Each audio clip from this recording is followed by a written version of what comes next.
Welcome to this fabulous new series of conversations with wonderful women who share themselves with us openly. We're here to inspire and support women to freely talk about the important parts of their lives. There is no being perfect or scripts in this series. While you are warmly invited to listen in and contribute with your comments, we are not providing professional services or advice from this podcast or the guests. The conversation is for private, non-commercial use, and our guests do not necessarily reflect any organisations they work for. Now, please enjoy being part of real conversations that take us way beyond the small talk. Hi, Bree. Welcome to this brand new video podcast series that we're doing. It's so lovely to have you as a guest. Thanks, Frances. I'm really pleased to be here and have this conversation with you. Oh, that's great. I'm excited about talking about what you're up to in the world, because you and I met over a conversation that was sort of like me wigging maybe about some things that you're up to with your local council and areas that you're delving into, playing a bit in a different arena. So let's just start with a bit of an introduction of yourself in terms of what's important to you. Good question. I think for what is important to me personally, it's really my family and those around me, my community, and really ensuring that my well-being is first and foremost, so that I have the energy and the space to help those around me. In the last few years, I really got into that community space and realized that it just energizes me, and it just makes my heart feel so full when I do things to connect our community and bring it together, and understanding that maybe that's a strength of mine that I should pursue and do more of. So that's kind of the space I'm playing in at the moment that I'm enjoying. Yeah. And we did first meet at an event around a leadership program that you were participating in, that I'm a graduate of. So that community space, I guess, is really important to you. How are you actioning that in the world? It's yes, that leadership program, Tasmanian Leaders, really helped me understand how to action that in the world, because funnily enough, I applied for that program once and didn't get in. I wasn't successful.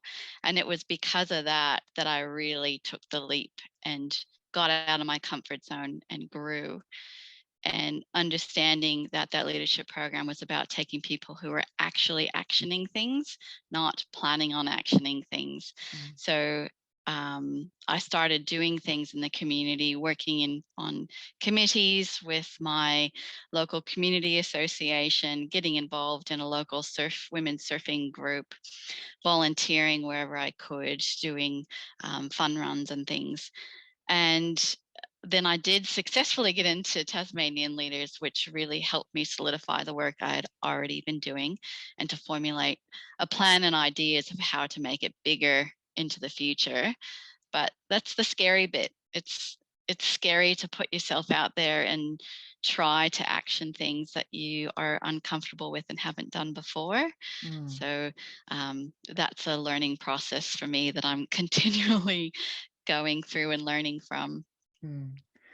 And so how do you feel that you are progressing on that journey? Personally, I feel really proud of myself. And when I looked myself back 3 years ago and what I was doing, I'm such a different person, and I'm doing so much more than I ever thought I would be. But it's easy to compare yourself to others who have already been successful and have really high profiles and feel like you're not doing enough, but always being really mindful of where I have come from and how much I have grown, so that I can appreciate the successes I've had. Yeah. What do you rate as success?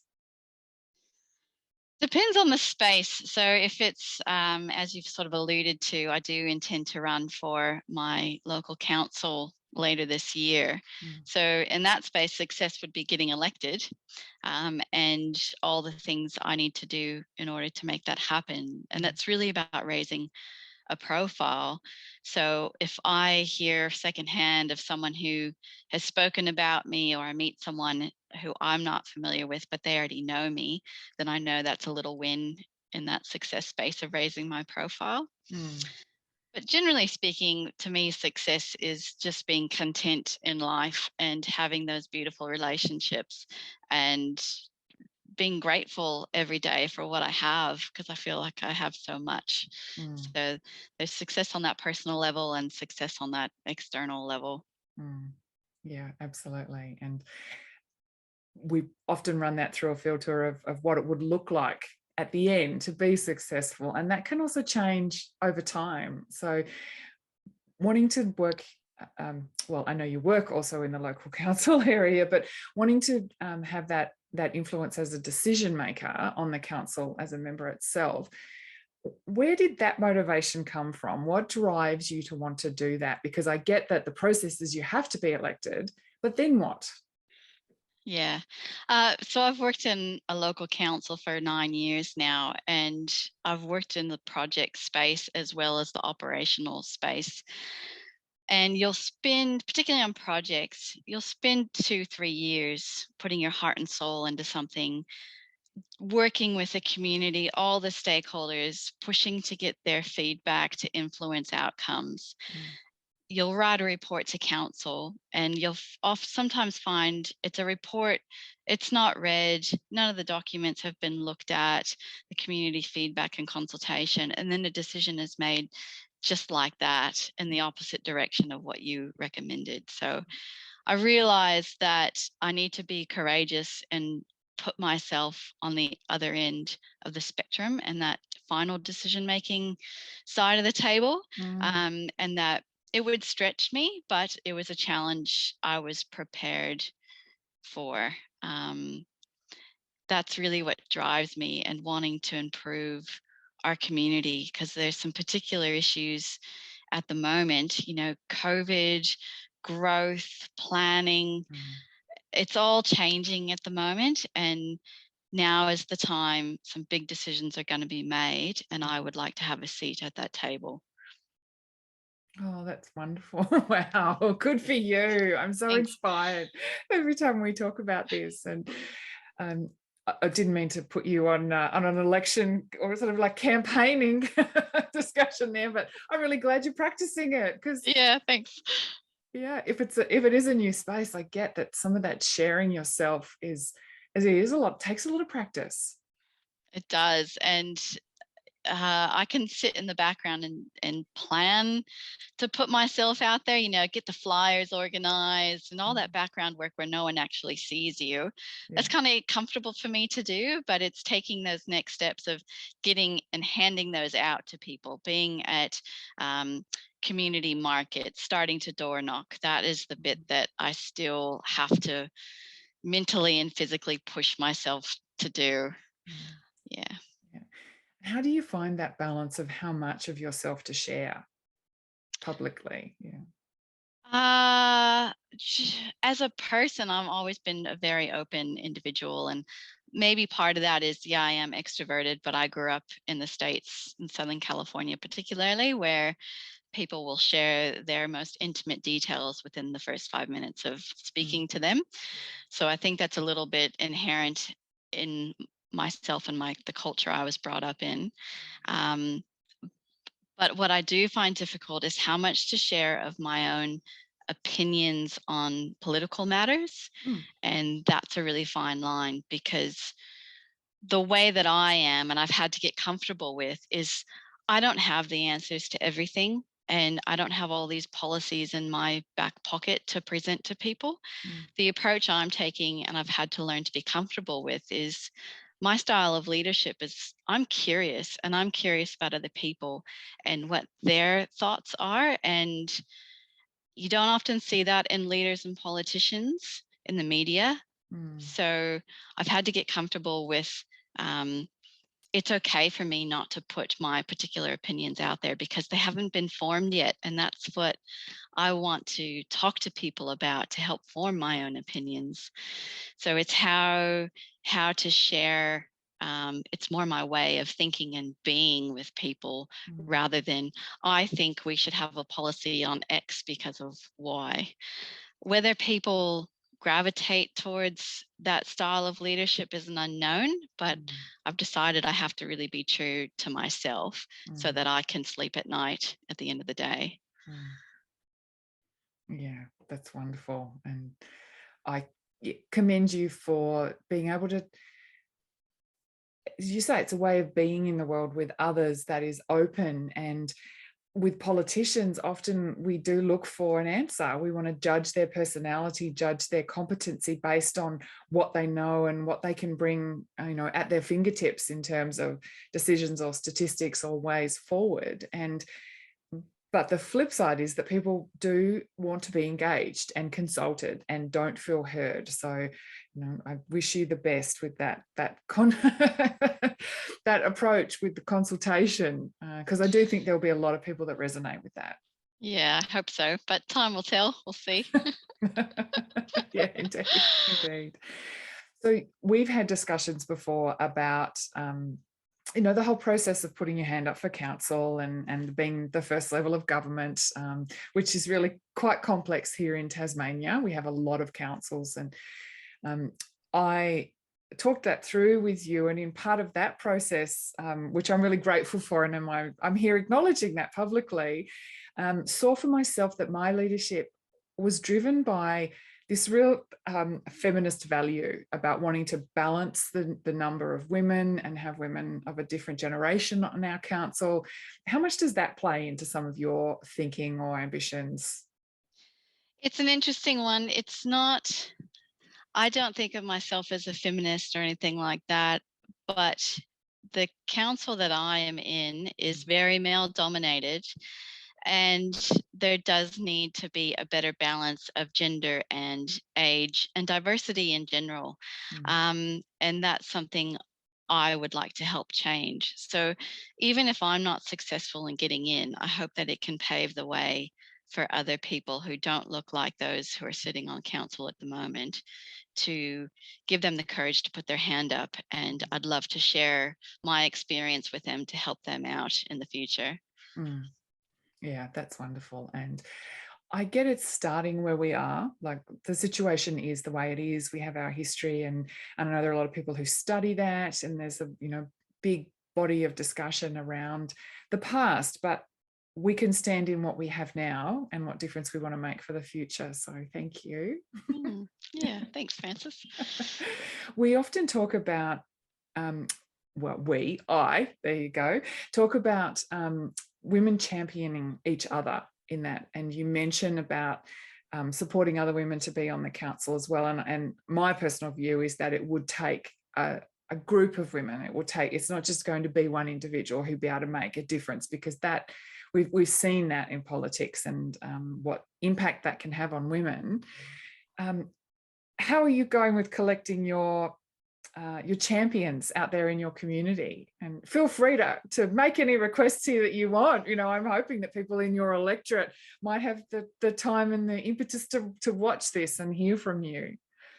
I would love to have some extra hands and just helping to get the word out there. And it's as simple as them telling their own friends, family, and colleagues who live in my municipality, which is Clarence, down south near Hobart on the Eastern Shore.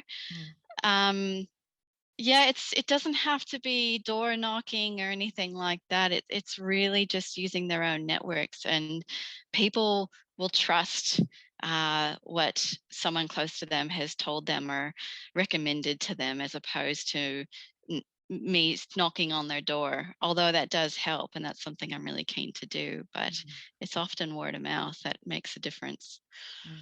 Yeah, it's a lot of doors to knock on, isn't it? It is, yeah. I think there might be that expectation. People are, you're supposed to be superwoman out there and get it all done. What are you mentioned about being out there in public and talking with people, that's stretching you. What other areas do you find you're really drawing on some of your growth and development and education that you've had lately? Social media was something I really avoided prior to wanting to run for council. And I had to learn from scratch, I felt, and I still don't totally understand how it all works in the background. But I can remember the first post I put up when I created a candidate page. And it was so nerve-wracking. And I sat there for probably, half a day, drafted it, and then do I do it? Do I not do it? And then questioning every single thing that might happen as a result. And the exhilaration I felt when you press yes, submit or post, and it was like, oh, it's done. And the world didn't fall over. And the fact is, most people never even saw it. So for me, I realized I just have to try things. I have to push myself to just take that first small step and try something. And once I've done that, it's a little bit easier the next time. I can go a little bit bigger. And that's how I've strategized my whole year ahead, and even the past year of getting things ready. It's just creating those small little steps and building that confidence over the long term. And people said to me last year, gosh, you're starting a long way out. But knowing myself and that I needed that time to get comfortable with doing it, I couldn't just launch a campaign 3 months out and think I was going to be successful or comfortable.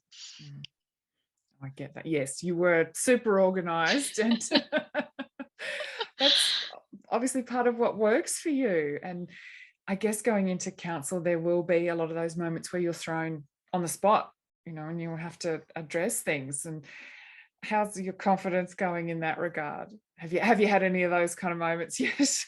That was one of my biggest worries, to be honest, Francis. And I got some great advice from someone I really respect and admire. And that it falls back on my curiosity and just that being confident to say, I don't have the answers for that yet. I haven't formed an opinion. I'm really curious to hear what you think. Why do you think I should vote or do something a particular way? And that was such a relief to be given that advice, because it really sat well with me and how I am. And I'm not so worried about it now. I feel like I've got something in my back pocket that I can give people. And if they're not okay with that, well, so be it. But that's me. And if they're not happy with that, then don't vote for me. I get that, and not everyone is going to resonate with what you're standing for. And Yep. we get judged on so many things as well in politics, and when we're in public. The way we look, the words we use, the way we speak. It's really important to be comfortable with yourself. Absolutely. And I've spent a good chunk of time in the last few years really learning to really love myself. And I used to think I loved myself, but not really knowing what that meant or what that felt like. And actually doing a lot of meditation and internal thinking. And I actually did an online course, to be honest, and it changed me as a person immensely. And I'm so glad I did that. I feel prepared and much more grounded to be going forward on the path that I'm going on.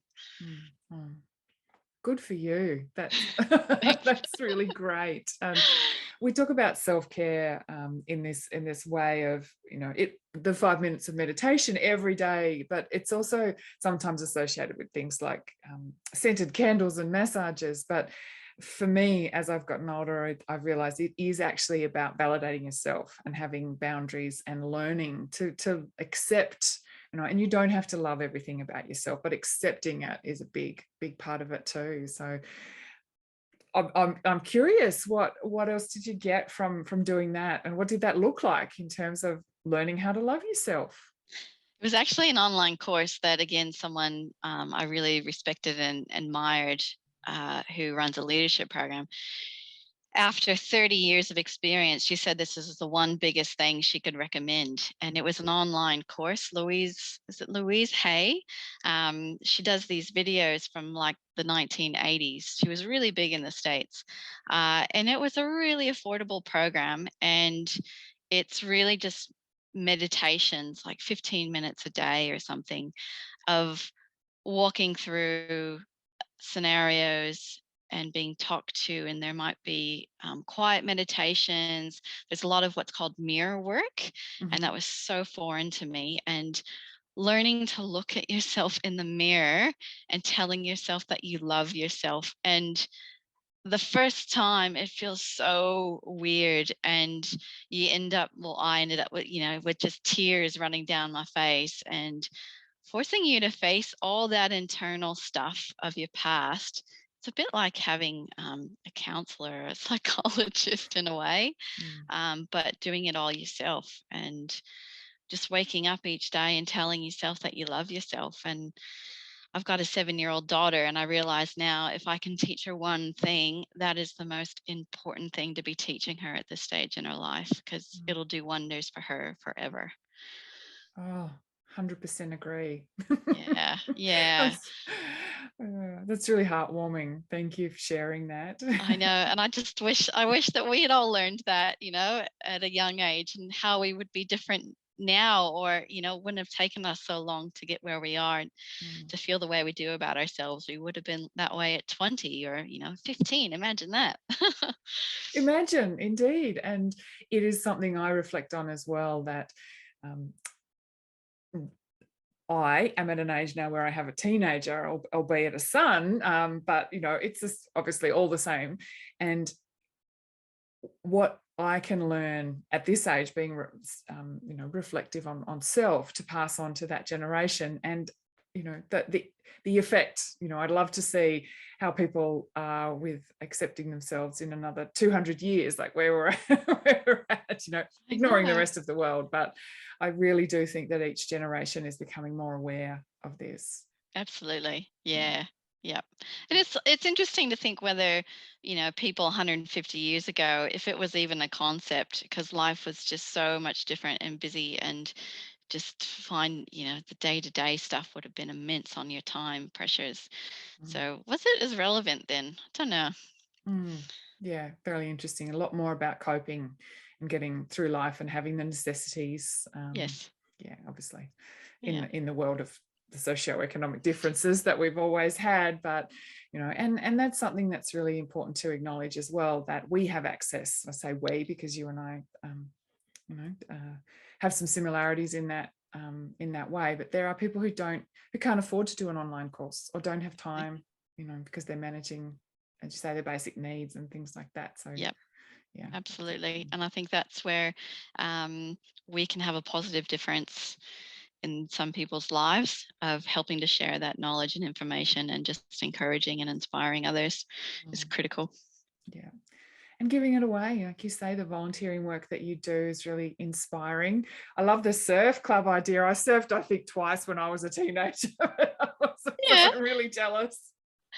Well, I grew up in Southern California, like I said, and I tried surfing at 17, and it was just hundreds of men in the water, and I was so intimidated, and I never did it again. And it wasn't until 2 years ago, one of my closest friends, her whole family surfs, and she mentioned about this little women's group that they were doing really informally, and I just fell in love with it. And I loved the challenge of surfing isn't something you get straight away. It takes years of flailing and looking like an idiot and not knowing what you're doing.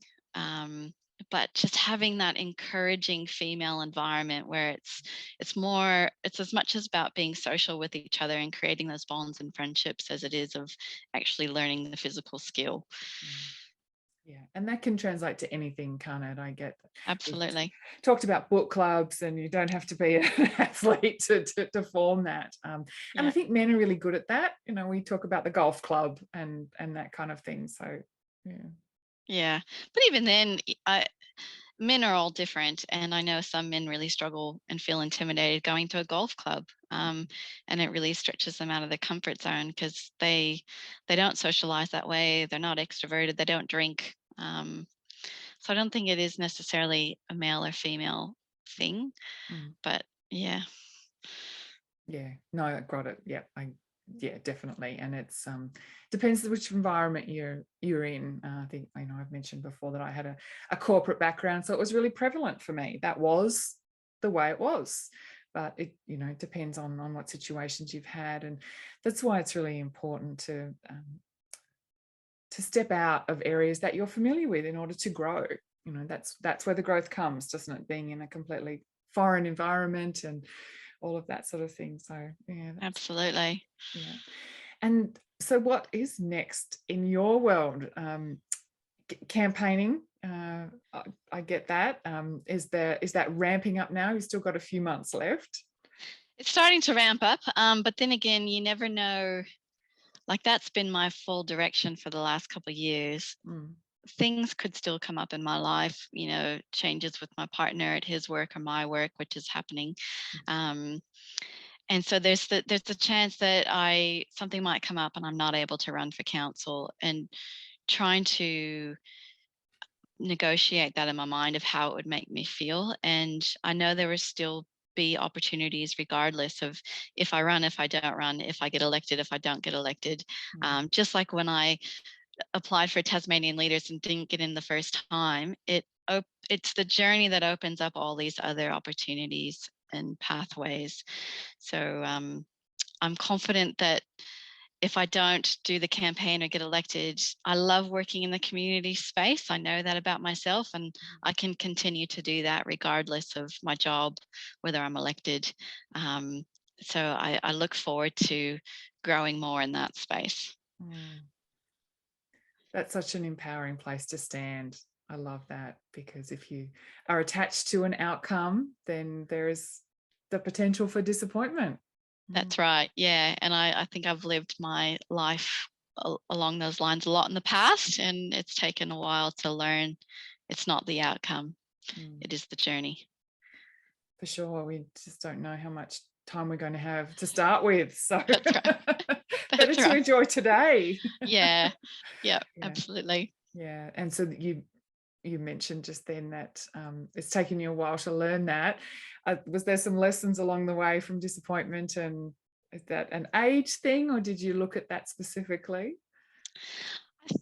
I don't know if it was any one particular experience, but maybe it was when I got to a certain age, you realize and you look back at the things you felt you weren't successful at, or or you failed at, and realizing the pattern of something else pretty amazing came out of that, and provided another opportunity that took me in a completely different direction that was fantastic, and I wouldn't be where I am now if that hadn't happened. Yeah. Well, that's beautiful to hear, and I'm so proud of what you're up to in Tasmania. You're a wonderful contributor to society, and I'm really delighted that you're in my network of people I can talk to. And the whole point of this series is to interview people that I want to introduce to the rest of the world, to share what people are up to. So thank you. Thank you. I feel the same about you, Frances. It's great. We could connect. That's lovely. Yeah, that's lovely of you to say. Thank you very much. And in the show notes, I will make sure that we have all of the references that you've made, because you've talked about some great stuff that we're pleased to support, and certainly your Facebook page and all of that, so we can continue to help that movie. I feel like I'm campaigning now for you. Thanks. That'd be great. That's lovely. All right. Well, was there anything else that you wanted to bring up this morning? Because I had someone the other day and I was saying my thank yous, and she said, "Wait, I've got something I want to say." And it was so I feel like I need to just give people a moment. I think I would just like to see women, and everyone, men as well, comfortable with themselves. And I think that's the biggest thing we can learn to improve our world, is just be comfortable with yourself and love yourself. And with that, you will start to see others differently. You won't be as conflictual or compare yourself or fighting for things, and be more compassionate. And I really think that just comes from being compassionate and loving yourself first. Thank you, Bree. I acknowledge you for expressing that sentiment. I couldn't agree more. So thank you. All right. Well, I'll let you get on with the rest of your day. Thanks, Bree. Thanks so much for the opportunity, Frances. No, my pleasure. See ya. Bye. Big thank you to everyone who's joined us and our wonderful guests for being part of a bigger conversation for women. Please make sure that you subscribe to the channel so you can stay on top of all of the episodes as we release them each week. And of course, there's a back catalogue there for you to enjoy whenever you have a chance. Please check out the show notes for more details and contacts. Follow us on social media and see what our fabulous guests are up to. Thank you again. Take care.